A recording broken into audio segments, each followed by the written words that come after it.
वित्त मंत्री निर्मला सीतारमण ने 23 जुलाई 2024 को लगातार अपना 7वां बजट पेश किया।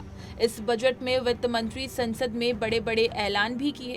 मोबाइल फोन सस्ते होंगे, हायर एजुकेशन के लिए 10 लाख का लोन मिलेगा, वहीं साथ ही एनपीएस वात्सल्य लॉन्च की जाएगी और बिहार के लिए कई बड़ी योजनाओं का भी ऐलान किया गया। बजट 2024 में मोदी सरकार से इनकम टैक्स में बदलाव को लेकर बड़ी उम्मीदें थी। वहीं खबरों की माने तो सरकारी अधिकारियों के हवाले से बताया गया था कि हो सकता है कि सरकार इस बार इनकम टैक्स रेट में कटौती करे और आम आदमी की घर जाने वाली इनहैंड सैलरी में इजाफा हो।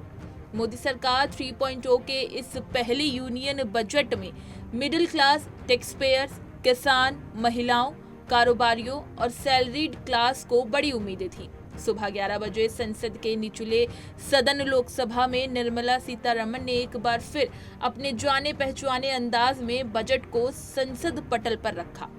अब हम आपको बताएंगे कि बजट में क्या कुछ खास रहा। बजट 2024 से जुड़ी मुद्रा लोन की लिमिट बढ़ाई गई, साथ ही भारत मैन्युफैक्चरिंग हब बनेगा।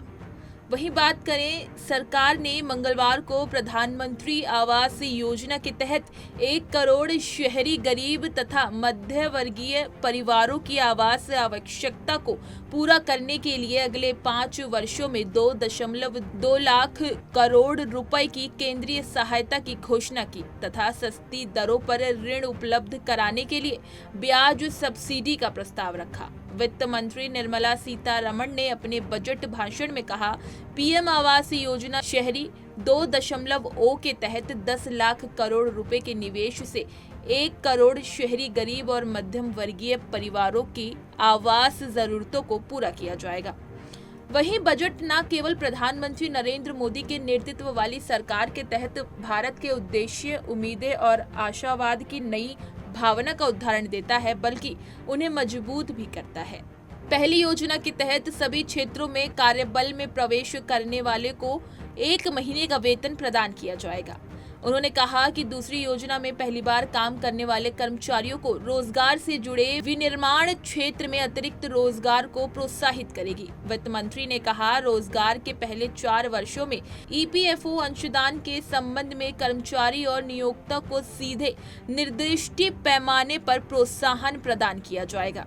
इस योजना से 30 लाख युवाओं और साथ ही उनके नियोक्ताओं को लाभ मिलने की उम्मीद है। निर्मला सीतारमण ने आगे कहा कि तीसरी योजना के तहत सभी क्षेत्रों में अतिरिक्त रोजगार को लिया जाएगा।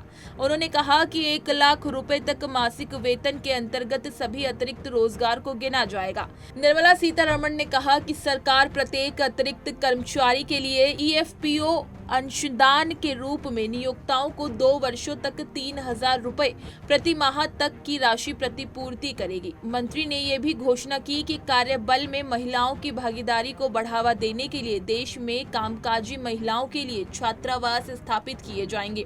उन्होंने कहा कि सरकार जलवायु अनुकूल बीज विकसित करने के लिए निजी क्षेत्र विशेषज्ञों और अन्य को धन मुहैया कराएगी।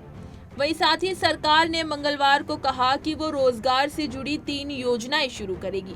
वित्त मंत्री निर्मला सीतारमण ने लोकसभा में 2024 से 25 के लिए बजट पेश करते हुए कहा कि ये योजनाएं कर्मचारी भविष्य निधि संगठन यानी ईपीएफओ के नामांकन पर आधारित होंगी।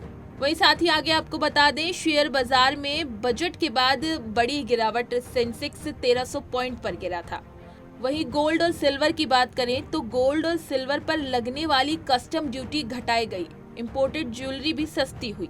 मोबाइल फोन और पोर्ट्स का घरेलू प्रोडक्शन बढ़ा। भारतीय मोबाइल इंडस्ट्री ग्राहकों के लिहाज से बढ़ी। मोबाइल फोन और चार्जर सस्ते होंगे।